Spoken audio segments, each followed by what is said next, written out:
Thank you very much for listening to this week's talk on the Sedra of Vayishlach. And I think that an appropriate title for the contents of this talk is My and Our Name, My and Our Mission. And considering all of those elements, I want to refer specifically to one passage, a very famous passage, but I think that it's just worth looking at very closely. And that is chapter 32, verses 25 until 33. So we're just to read through them and get a feel, and then try to get into the skin of these words and see how it relates to my and our name, my and our mission. Vayivaser Yaakov levado, and Jacob was left alone. Vayovek ish imo, and a man wrestled with him ad alos hashachar, until the break of dawn. Vayar, and he saw kilo yochol lo, that he could not overcome him. I'm reading a translation, which I'm going to suggest another way of understanding, but meanwhile I'll stick with the Saperstein translation. But translation, as we frequently point out, is problematic. Vayiga v'chaf yerecho, and he struck the ball of his thigh bone. Vateka kaf yerech Yaakov behe'ov ko'imo, and the ball of Yaakov's thigh bone became dislocated as he wrestled with him. Vayomer, and he said, Shalcheni ki olah hashachar, send me, let me go, because dawn has broken. Vayomer, and he said, Lo ashalechacha, I will not send you, ki im berachtoni, unless you have blessed me. Vayomer elov ma shmecha, and he said to him, what's your name? Vayomer Yaakov. Vayomer lo Yaakov yeomer od shimcha, no longer will it be said that Yaakov is your name. Ki im Yisrael, because if, which we translate as but Yisrael. Ki sorisa im Elohim ve'im anoshim, because you have striven with the divine and with men, vatuchal, and you have overcome.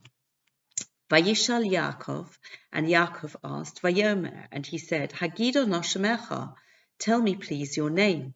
Vayomer, and he said, Lama zeh tishal lishmi, why do you ask my name? Vayevarach oso sham, and he blessed him there. Vayikra Yaakov Shem Hamokom Peniel. So Yaakov called the name of the place Peniel, Ki ro'isi Elohim ponim el ponim, for I have seen the divine face to face, vatinotzel nafshi, and my soul was saved. Vayizrach lo hashemesh ka'asher ovar es Penuel, the sun rose for him as he passed Penuel, v'hu tzolea al yerecho, and he was limping on his hip.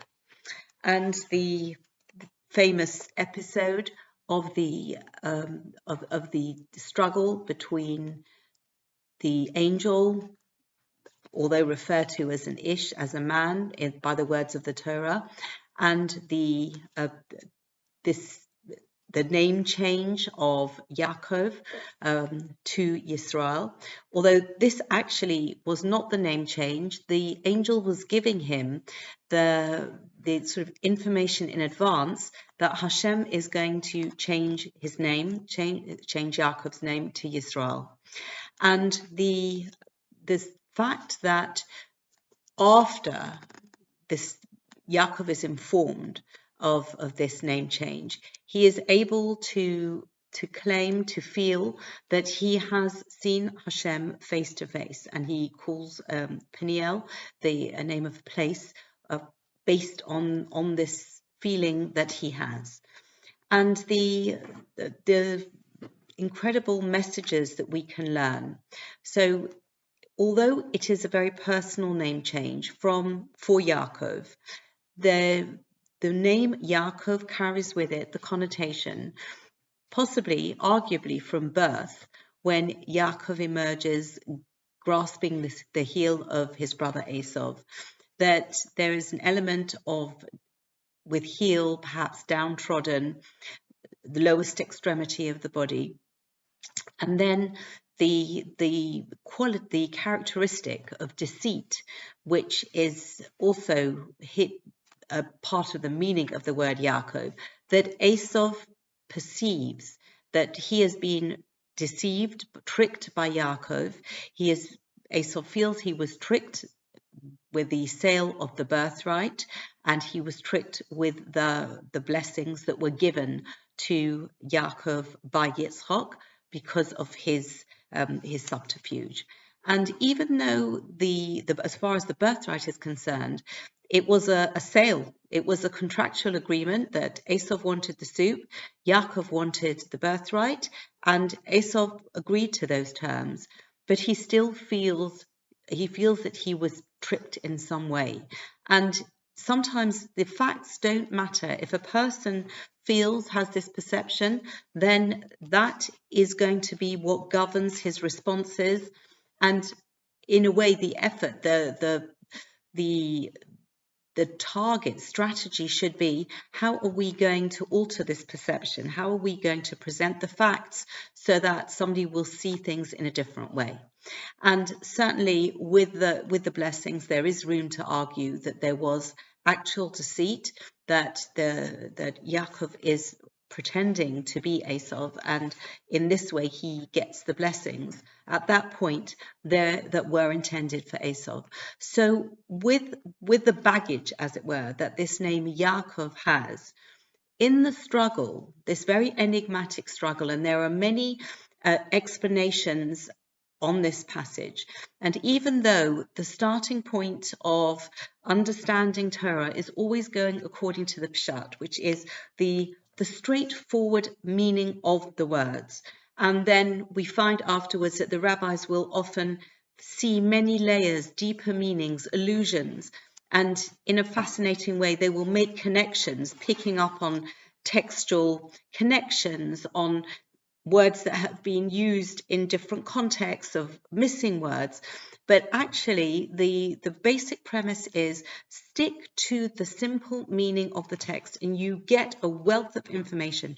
But in this passage, there are so many ambivalences, so many difficult things to understand. We can't always follow who is the he when it says, and he said, and he did this, and he did that. We don't actually know whether it is Yaakov who is speaking or the mysterious man / angel who is speaking, and the whole subject matter and the mysterious dark struggle that is going on here. And even though we have again fleshed out by the Medrash explanations why Yaakov was alone, and we are able to build up pictures of these things, but that the words in the Torah are very enigmatic. But clearly this is a very significant turning point, and whether, according to the Rambam, this is a dream, a vision, a metaphor, or whether, as according to the Ramban, Nachmanides, that this is a physical event that actually happened. How else can we explain the fact that Yaakov is limping at the end of it? But it actually is irrelevant, because I think the messages and the lessons, and this is part of the aspect of the 70 facets of the Torah, that all of these explanations actually stand together, even though they are contradictory, because they are going to give us another insight, another way of understanding. And it's my name, it's my mission, and it's our name, and it's our mission, and there's going to be different ways at different points in history that certain explanations will become more relevant and more focused. And the point is that with the victory, as it were, of this struggle, how is this victory described? And the victory is described by the name change from Yaakov to Yisrael. And we could say that on some level that Yaakov has connotations of deceit, we mentioned earlier. And the explanation that's actually given here by the man angel is Kisorisa im Elokim va'anashim vatuchal. You have striven with God and with men, and you have overcome. And we can also see in Yisrael this name Yisrael is Yashar El. That means straight, Yashar, not devious. In directions, it's the straight path. In characteristics, personality, Yaakov, who is known to stand for truth, and even though the events of certainly last week's Sedra, when he is pretending to be Esau, would seem to be going against that essential characteristic of Yaakov. Here, that is rectified. There is a tikkun, and it is evidenced with this name change from Yaakov to Yisrael. And this concept I mentioned earlier when I was translating vatuchal, and it's often understood as prevailed. But I would like to consider this root vatuchal, which is yud kaf lamed, yachol, and it means ability.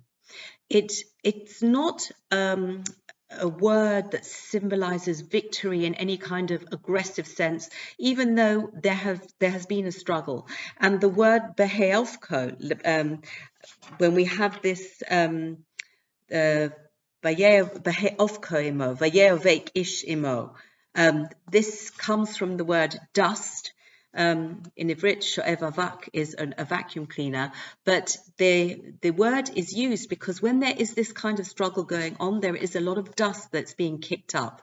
And this dust is very often obscuring who is doing what, and it can be very difficult to see. And that is part of the sort of the casualty of warfare, how difficult it is to be able to know what is going on at any time. Even today with the technology, we see what is happening in the news, that there will be the people will make allegations, and it's very difficult to actually pinpoint these.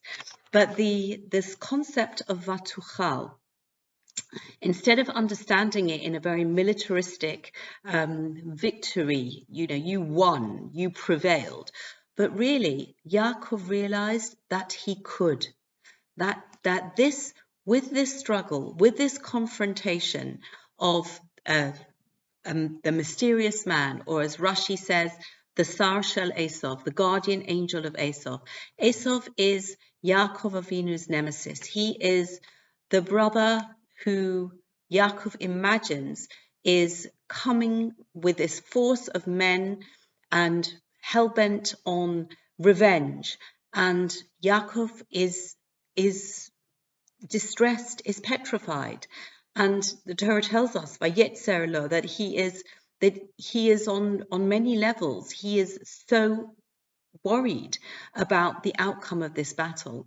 And it is in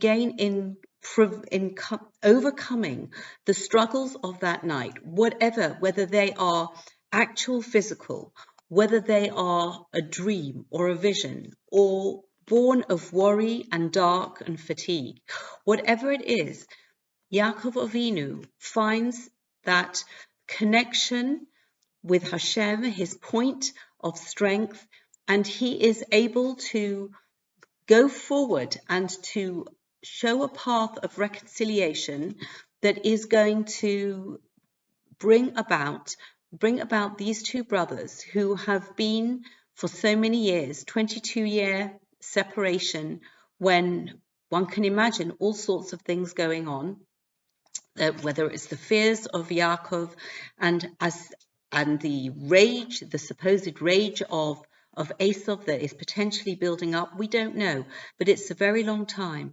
And during this nighttime struggle, that Yaakov finds that he gets that courage, he gets that strength. And I think this is a legacy to all of us as individuals. When we tap into it, then we have the struggles that we must face during our lives.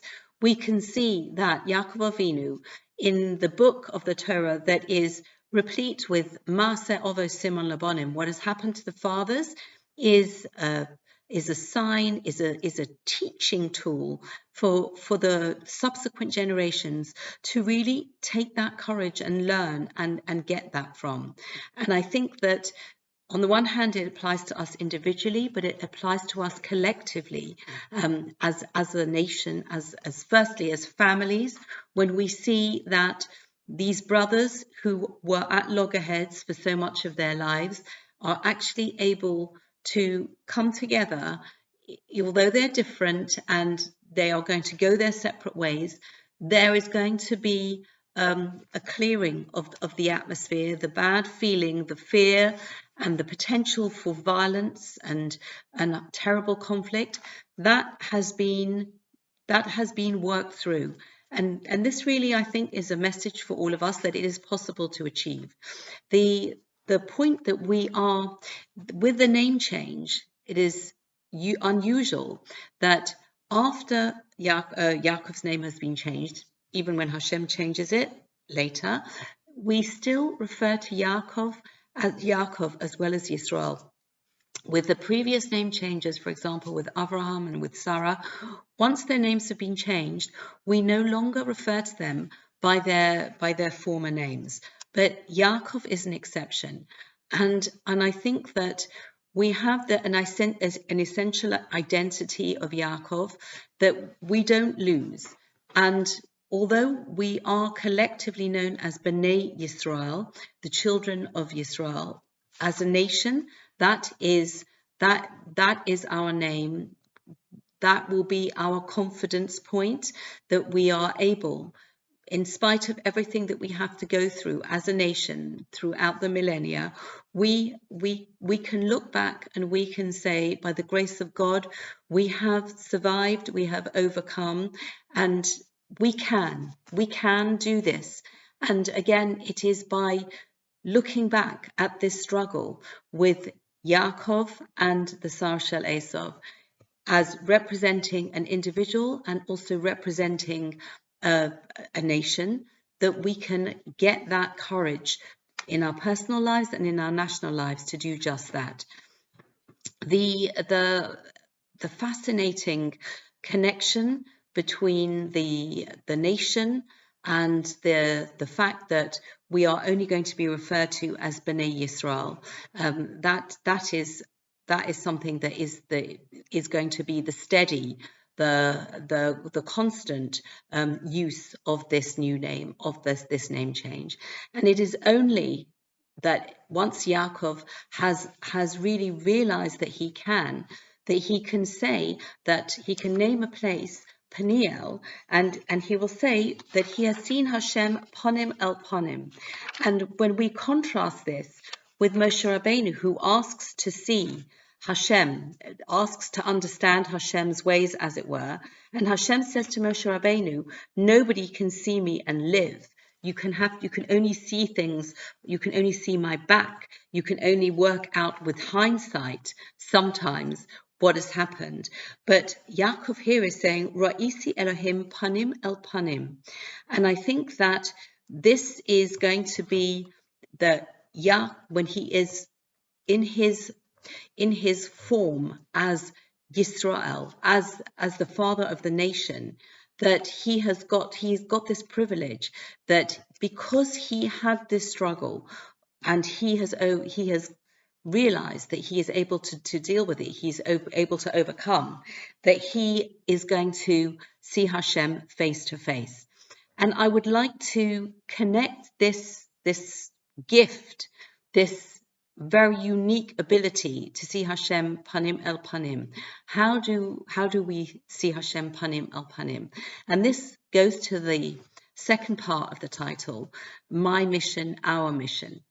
And when there is this realization that Yaakov is able, Vayarki tuchal, that he is able to succeed in this conflict, then this is going to pave the way towards a reconciliation with Esav. He is going to go out of his way to remedy any of the outstanding issues that happened all those years ago when he took a blessing that Esav thought was meant for him. And in all of the presentation, when Yaakov sends these gifts to Esav in our Sedra, and he is actually returning the blessing to Esav. And by doing this, he is saying, you take that, because this was a sticking point, and I have everything, and I want you to take this, and this is going to be your blessing. This is going to be my blessing to you, and in this way, the blessing that you, Esau, feel that you have been cheated out of, you are going to get back in full. And this is something that as we are part of the Bnei Yisrael, we are part of the children of Israel, we are wanting to have an impact on the world around us, as well as finding our individual strength, finding the way to resolve conflicts within families, between brothers. We also want to impact on our surroundings. And when we see that Yaakov is going out of his way, he didn't have to go through the land of Seir, which is where Esau was. He took a route that actually brought him to face. He is face to face with Hashem, but he's also face to face with Esau. And he is repairing the damage that was affected all of those years ago. And like this, he is creating this atmosphere of peace. And we have this concept that even though Yaakov is injured in this struggle, in the passage that I read out, he is also, it says that he came in peace, vayavo shalom, and this shlemus, this perfection, I think, comes from the way that he has used all of the means at his disposal to build the bridges, to resolve the conflicts. And I think that this is showing us such a powerful way to impact on the world around us. And it's actually something that we mention in benching, in the third paragraph of benching, that we dream that Hashem is going to be blessed, Yisbarach b'shem fi kol chai, in the name of the mouth of every living creature. And I think it's in the scenes in this Sedra where we see the two brothers who are so different in their relationship than in the previous Sedras, that we are able to really, really show that the values, the ways of the Torah, the behavior, the giving of the things that Esau thought that he was entitled to, and Yaakov gives them back, that this is ways that we bring the blessing of Hashem, as it were, into everybody's mouth. And this is something that is actually mentioned in the Haftorah, the concluding verse of the Haftorah, which comes from Avadia, which has many references to Esau, and the final, the Pasuk 21, chapter 1 of Avadia, reads, V'alu Moshiim Bahar Zion, and the saviors will ascend Mount Zion, Lishbot es Har Esau, to judge Esau's mountain, V'hoisa Lashem Hamlucha, and the kingdom will be Hashem's. And I think that this is a message, a lesson from Yaakov, now Yisrael, to us in all our capacities, individual and communal, that when we have that confidence, when we know that we believe that we can do something, that we are tuned into the right values, we have the right goals, and then we are able to spread that to broader and broader circles until we actually see the fruition of the words of the Haftorah, and we see them coming about. May that be so speedily and in our times. Thank you very much for listening, and wishing you Shabbat Shalom.